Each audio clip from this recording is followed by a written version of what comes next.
2017 में इनकी शादी हुई। 17 में शादी होने के बाद आपके घर में आता है किसी ट्रेनिंग सेंटर हो जाता है कि शादी हुआ नहीं कि ट्रेनिंग चालू करनी चाहिए। इस प्रकार का हाल है। बैकुंठपुर से नौकरी छोड़ के यहाँ आए और यहाँ से भी हम लोग कई लोगों को फोन आए हैं। इस प्रकार से आपके माध्यम से हम मांग करते हैं कि इसकी जांच की जाए और जांच तो दूध का दूध आप पानी कर दिए, कागज आपको अलग से देने की जरूरत नहीं है। हमने नियम भी दे दिया।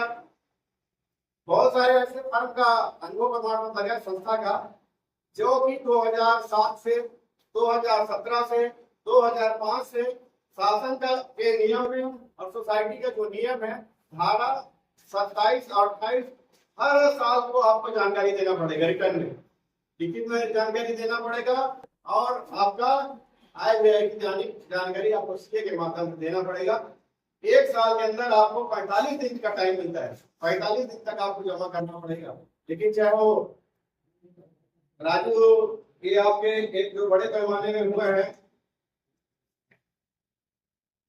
शिल्पी जहां स्वमंगल का घर है, जो आपका जन सेवा शिक्षण संस्थान, इसके तरफ छत्तीसगढ़ प्रचार प्रसार अभियान, इस प्रकार का जितने भी हमारे फर्म है सबकी मैंने लिखित में जानकारी लिया है। सोसाइटी रायपुर से उन्होंने स्पष्ट रूप से लिख दिया गया है। धारा 27-28 का उल्लंघन करने के बाद नोटिस जारी किए हैं और आज तक कोई जवाब नहीं आया।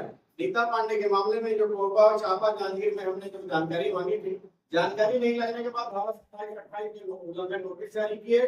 जहाँ जिस फर्म में रजिस्ट्रेशन था चांपा जांजगीर को भेजे लेकिन उस पते में नहीं मिला और लेकर फिर से बिलासपुर आप पास आ गए, काफी हमारे पास है। इस प्रकार से बड़े पैमाने पर यहाँ पर छोटे पद की रिक्ति नहीं आपको बताना चाहूंगा गुप्ता जी, बड़े लेवल पे हुई है।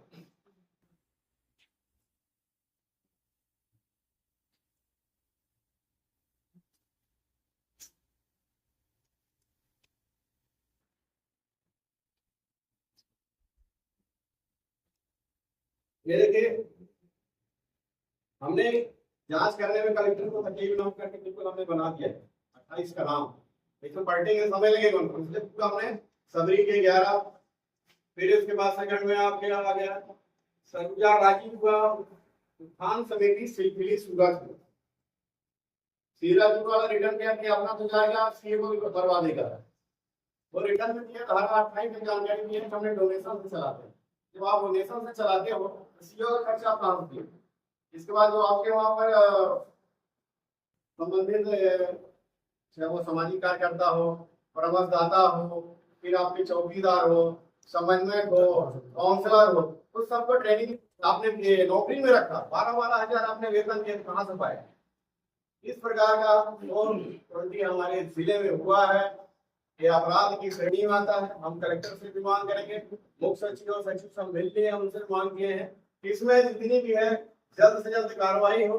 जो दोषी है और जो फर्जी तरीके से जो कागज लगा गए हैं उनके खिलाफ FIR होना चाहिए। जिस तरह से बलरामपुर में FIR हुआ है, हम आपके माध्यम से मांग करते हैं कि एमसीपी जिले में जो दस्तावेज लगाए गए हैं फर्जी तरीके से, एक प्रमाण पत्र आपको दिखा रहा हूँ, शायद आप लोग ना देखे होंगे, यूनिवर्सिटी आप सुने होंगे नहीं सुने होंगे, तो आपको हम बता रहे हैं।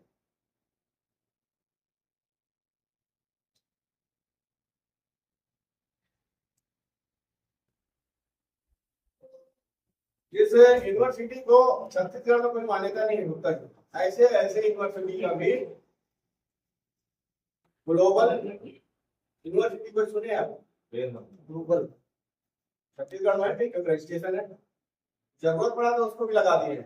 और आपके सीपी रमन का भी यहाँ पर सर्टिफिकेट लगा है। सीपी रमन का सर्टिफिकेट में सील रहता है, रजिस्ट्रार का साइन रहता है कि नहीं, स्कैन करके लगा दिए, ना सील है ना सिग्नेचर। इस प्रकार का यहाँ पर हमारे जिले में हमको बार बार हमको दूर करना पड़ता है। जिले का ईमानदार कलेक्टर होने के बाद, जिले का ईमानदार कलेक्टर होने के बाद इस प्रकार जो धरती पे भारी में निकला, गलती एक होती है, गलती दो होती है, 30 गलती नहीं होती। फिर इसका हो सकता है कि इनकी मिशन लिखता हो, ये भी अब जांच के पीछे आ गया, अनुमोदन कर दे रहे तो हम तो ये समझेंगे ना कि कहीं बिना जांचे बिना परखे आपने हर जगह साइन किया है। बड़े पैमाने पर हमने संरक्षण अधिकारी से लेकर काउंसलर से लेकर आपके रोसैया तक की भर्ती किया गया है, लेकिन आपके जिले का किसी का नहीं हुआ।